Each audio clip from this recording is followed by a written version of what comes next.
So we're going to have this explosion of 5G transmitters.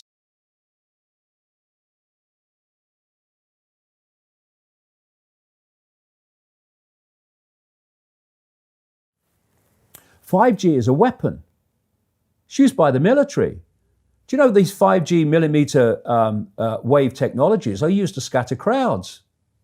You know, they drive up in this technology when they want to scatter a cloud, and they put out these frequencies in a much higher power than 5G will be initially with us, but the same frequencies.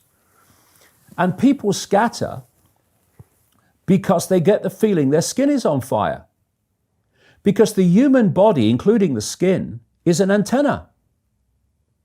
It interacts with frequencies and it receives and transmits information. At the cutting edge of understanding of DNA, scientists know that DNA is a receiver-transmitter of information.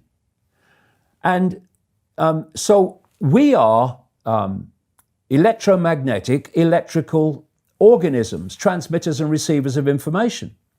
When our electromagnetic fields are in balance and harmony, we have health. We have psychological health and we have physical health.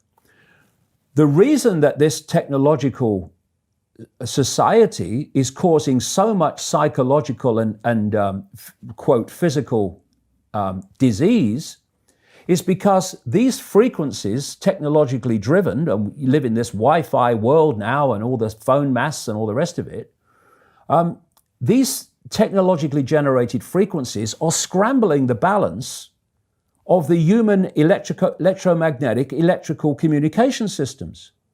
And if you scramble them, you create a state of disharmony, dis-ease, which plays through to physical and mental, emotional, psychological dis-ease. And there's another point to this.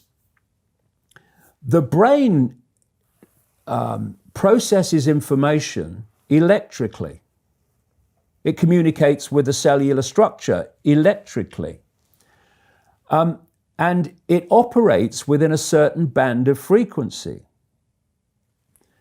If you can broadcast frequencies carrying information, this technology has long been known, carrying information and perceptions within the frequency that the brain decodes information, the brain will decode those frequencies and will have those perceptions. You can externally, even without connection to AI, although that's the piece de la resistance, if you like, that's the kind of holy grail.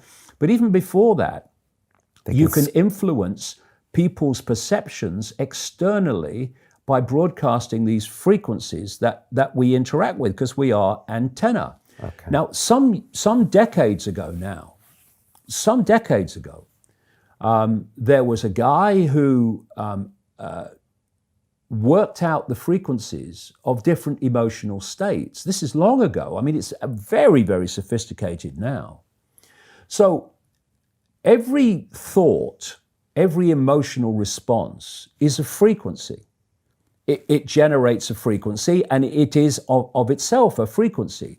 Hate is a frequency, and it's different to love. You know, when you are in a room and there's lots of aggression and conflict and hatred, you feel it. What do people say? Oh God, you can cut the atmosphere with a knife in there. That is because the frequencies of hate and conflict have been so generated, they have changed the electromagnetic field of the room. But the point being that they worked out the frequencies of various emotions, including rage and what have you. And basically, they can play across a community these frequencies without anyone knowing, and it starts to have an effect, and it starts to build rage, it starts to build anger, and people might not realize why they're feeling it, but they start to feel it. And then what they do is they trigger that with an event. Maybe some guy is attacked by the police or something, or somebody's arrested for something they didn't commit, and now there's the trigger. The blue touch paper's been lit of this manufactured frequency-driven rage, and you have mass riots and what have you, and people do things that they wouldn't normally do. And you can make people depressed. You know, the American military, they've admitted this. They have technology that fires frequencies at the enemy that basically breaks the enemy's spirit, so they give up and put their weapons down. This is the technology we're dealing with. Now, you take that into account, and then you think of 5G. First of all, 5G doesn't travel well because of the nature of its frequency. So instead of big towers, as we have now, broadcasting these frequencies long distances, it won't do that. And it doesn't go through solid objects, what we call solid objects, very well either. So to overcome that, there are going to be boxes broadcasting 5G, this weapon, down every street, all over the world. You're talking phenomenal numbers of these boxes broadcasting, like on the lamp standard outside your children's bedroom and stuff, broadcasting this stuff. There's no way you'll be able to go where you won't be in a field of 5G. And another interesting thing, I don't know whether you've noticed this, but the story broke, first of all, in Sheffield, when the council started cutting down literally thousands and thousands and thousands of mature trees in urban streets. And there were big protests about it. You know, Sheffield claimed to be a green city, but all these mature trees were coming down, thousands of them. And my brother, he works as a call-out bus mechanic. So a bus will break down, they'll call him, we'll come around and fix it on the side of the road. So he's traveling all the time. And he's saying it's amazing how many mature trees are being cut down. Overwhelmingly in urban places. Now, the worst nightmare, I'm not saying cause and effect, but I'm saying think on it.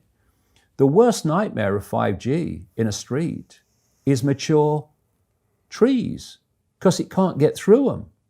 They don't want urban trees for 5G because it won't go through solid objects very well at all, and it doesn't travel far. So we're going to have this explosion of 5G transmitters. And then, going back to what I said earlier, and they've admitted this too, there's going to be like 20,000 satellites up there beaming 5G at the Earth.